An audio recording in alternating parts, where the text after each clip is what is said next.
Well, I thought a comfortable win and a very pleasing performance today, Gary. Yeah, strange sort of game really, as we both know. Like, in respect of them losing a player quite early in the match, but I think sometimes that asks a few questions in respect of your attitude, how you're going to turn around and handle the situation. It does happen with 11 against 10 that you can get frustrated and impatient, and it becomes an hard game. But I'm pleased to say that we got a penalty. Not too long after they went down to 10 men, and to be honest with you, I thought the lad was probably more liable to go than the one who basically had a few words with the assistant. But that wasn't our problem. Moses put the penalty away very well, and it was important really when we came in at 1-0 at half time to turn around and stress to the players that don't take things for granted. They're a battling side, it's going to be hard.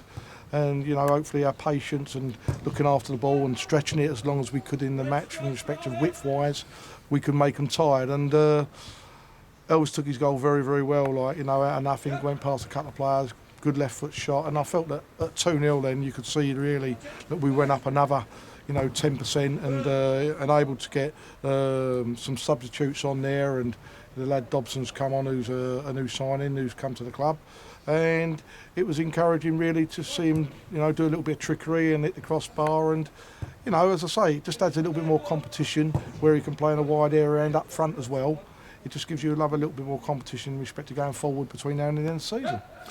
What did the lads say about the penalty at half-time? Because I was standing behind the goal. I have to say, I think if I was a Staines fan, I'd be very displeased with the referee. It looked very, very harsh to me. Well, being fair, I can't see from here and not being rude or anything like that.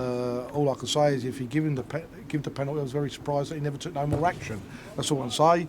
But, we don't talk about them kind of things at half-time, or the lads don't talk about that. We're more interested in getting the lads settled, preparing properly for the second half. And that's where we have to be. And I'm pleased to say that they've been by a bogey side in the past.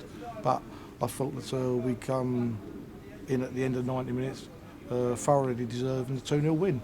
And as I say, another clean sheet.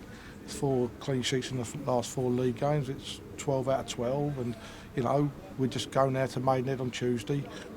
Be a tricky game. We can't take nothing for granted in respect to league positions, and hopefully now we can continue the good work on Tuesday and see where it takes us.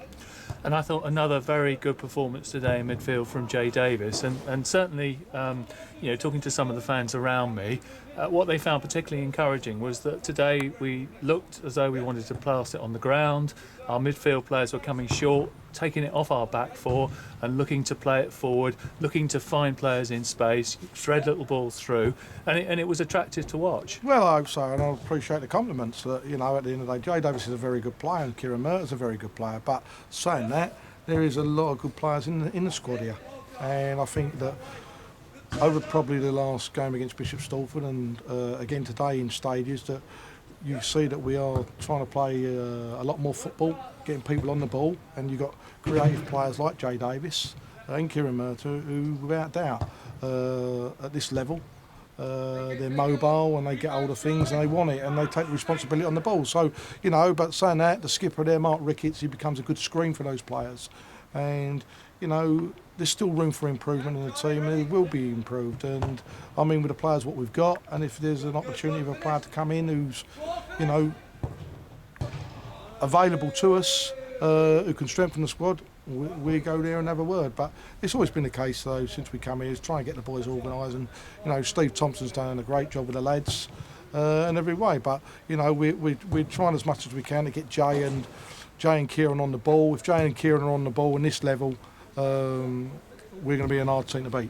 And it obviously helps having such a willing workhorse up front in Elvis Hammond, who, he chases so many lost causes. He never gives defenders a moment, really. No. And his goal was just desserts, really. Well, it was, because he done very well last week at Bishop Stortford and set 2 goals up and didn't score. But, he likes that role. We get Moses and we got Ricky more advanced than the middle 3 to make basically the 4-3-3, and basically Elvis sooner be up there by himself doing that work, because he knows that basically the responsibility is on him and he likes that challenge. But he's certainly been getting goals when he's been doing that, and he took his goal very well today, as you correctly say. He thoroughly deserved it. And a good cameo performance, I thought, from Craig Dobson today. I don't think I've ever seen so many step overs since Ginger Rogers was in his prime. Well, I probably ain't seen so many step overs since I went to Stringfellas a few years ago. But like, you know, but no, he's come on there, and like I say, he's a lively winger. He comes with a lot more experience at a better level, with a great respect than what we're playing.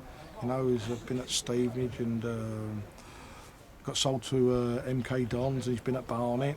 And basically, I think it was a case of, you know, Craig would like to get back in the Football League. Same as a lot of the players have got to get in the Football League. You know, there's an opportunity for players all the time when they're playing at the football club to turn around and be doing well. And, you know, we've also got to be aware of that going forward, that we're trying to build here at the football club. But by the same token, the best place for Craig and all the other players to talk about things in the dressing room or in the bars, lovely. But there's only one place to do the talking as far as I'm concerned, and Woking Football Club Bar is out on the pitch. Lovely. Well, thanks very much, Gary, Yes. and enjoy your evening. Lovely.